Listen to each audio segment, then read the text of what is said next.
समस्या अभी प्रधान जी भी बता रहे थे, तो इस समस्या का समाधान बहुत आसानी से हो सकता था, क्योंकि बड़ी योजना या इस तरीके के जो बड़े काम है, बाईपास निकालना, पुल बनाना, ये सरकार के लिए बहुत आसान है।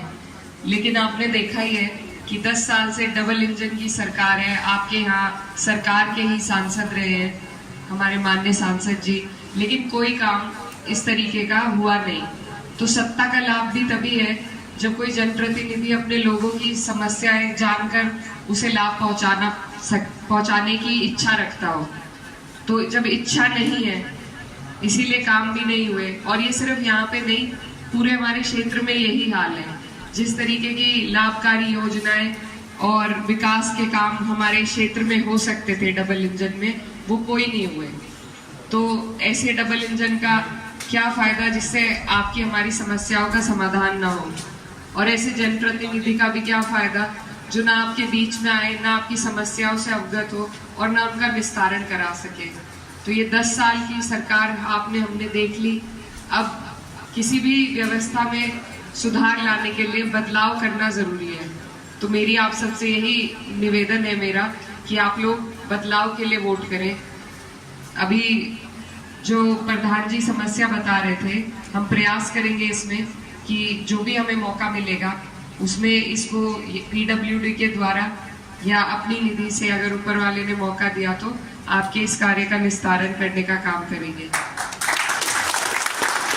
लेकिन मेरी आप सबसे, यहाँ 2 गांव हैं शायद त्यागी समाज के, और आज हम आपके बीच में आए हैं आपसे निवेदन करने के लिए कि इस सरकार को बदलने में आप लोग हमारा सहयोग करें, क्योंकि ये सरकार सुनवाई नहीं करती, तानाशाह की सरकार है। अंकल जी अभी बता रहे थे कि संजय सिंह जी की आज बेल हुई है, और ये इतिहास में हमारे हिंदुस्तान के पहली बार ऐसा हुआ है कि एक मुख्यमंत्री, मौजूदा मुख्यमंत्री को बिना किसी आरोप दर्ज करे, सिर्फ आरोप के दम पर उन्हें जेल भेज दिया है।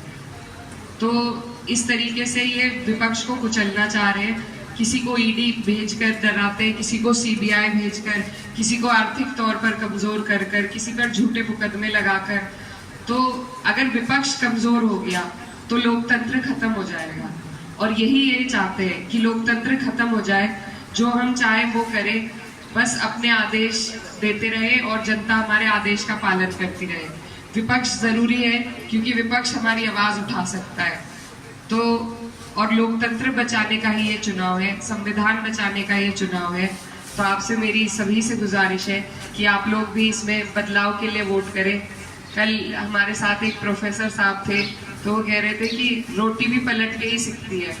तो आपको हमें अपनी रोटियां सेकनी है तो पलटना तो पड़ेगा एक बार सरकार को। तो ये 19 तारीख है। मेरे पिताजी भी क्षेत्र का प्रतिनिधित्व कर चुके हैं। वो यहाँ से जब ननौता मुजफ्फरनगर में लगता था तो सांसद भी रहे, और यहाँ पर कई जगह उनका बहुत लगाव रहा है, और वो आप लोगों ने उन्हें बहुत प्यार और मान सम्मान दिया, और उन्होंने भी बहुत मेहनत करके अपने लोगों के लिए वो काम करते थे। तो अगर आप सबका आशीर्वाद रहा, आप सबने अपना सहयोग समर्थन मुझे दिया, तो मैं भी अपने पिताजी की तरह आपकी सेवा करना चाहूंगी बिना किसी जातिवाद भेदभाव के। इसी के लिए आपके बीच आपका आशीर्वाद लेने आई थी। बहुत बहुत धन्यवाद।